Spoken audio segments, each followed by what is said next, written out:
Bismillahirrahmanirrahim. Assalamualaikum warahmatullahi wabarakatuh. Teman-teman, caca terus semuanya. Kalau pengen cerita kejadian nyata waktu kemarin di Tanah Suci yang mudah-mudahan kita bisa ambil pelajaran ya. Kita dapat dari guru kami, beliau bercerita tentang kisah nyata. Ada orang Mesir. Orang Mesir ini mimpi didatengin orang, terus dia diminta untuk ajak tetangganya umroh. Bangunlah dia. Dia pikir cuman ya bunga tidur lah. Apalagi tetangganya itu memang ya kelihatan gak pernah ke masjid, kelihatan gak pernah sholat. Ya udah, harinya berlalu, tapi masalahnya ternyata besoknya dia tidur lagi, mimpi yang sama, didatengin orang untuk nyuruh atau ngajak tetangganya umroh lagi. Sama persis 2 kali berturut-turut. Akhirnya dia tanyalah ke gurunya.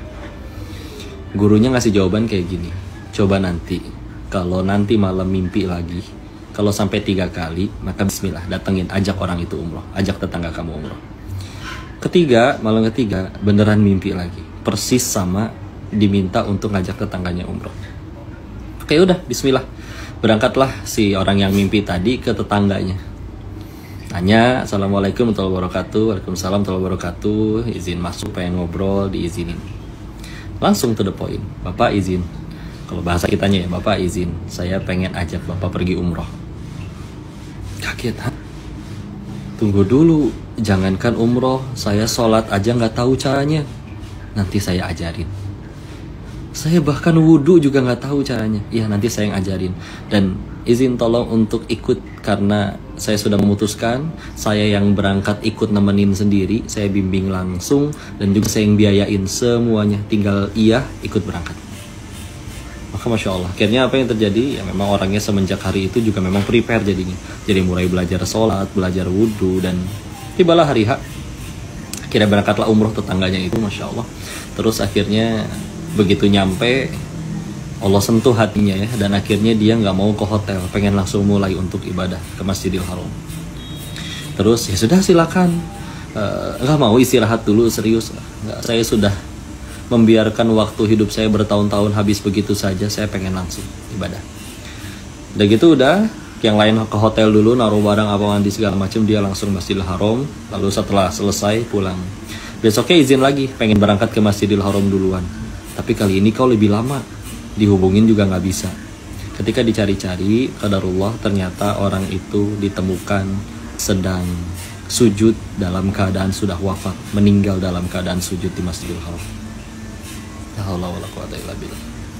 Maka dimintalah untuk disampaikan kepada pengurus dan diizinkan untuk disolatkan di situ beserta dengan jutaan orang jemaah di Masjidil Haram. Masya Allah. Orang yang mimpi ini masih kayak mikir dan akhirnya penasaran dan akhirnya tanya ke istrinya, apa ini kok bisa-bisanya kejadian kayak begini, meninggal sujud di Masjidil Haram. Masya Allah, husnul khatimah. Maka istrinya cerita, iya memang suami saya sholat enggak sebelum diajak ya, tapi yang saya tahu dia punya hati yang baik. Kami punya tetangga, masih satu kompleks, seorang nenek-nenek yang suami saya itu yang wafat itu sudah berjanji untuk membagi setengah gajinya untuk nenek tersebut setiap bulan. Dan yang selalu didoakan oleh nenek tersebut setiap kali diberikan uang oleh suaminya cuman satu, nggak pernah ada doa yang lain, cuman satu. Apa doanya? Doakan untuk semoga engkau husnul khatimah. Insyaallah. Apa ibrohnya? Masya Allah. 1, kita nggak pernah tahu jalan hidup seseorang. 2, sama sekali jangan remehin kebaikan kita yang manapun. 3, ini juga lebih penting, jangan sama sekali remehin doa dari orang-orang yang kita tolong atau bahkan orang yang kita zolimi.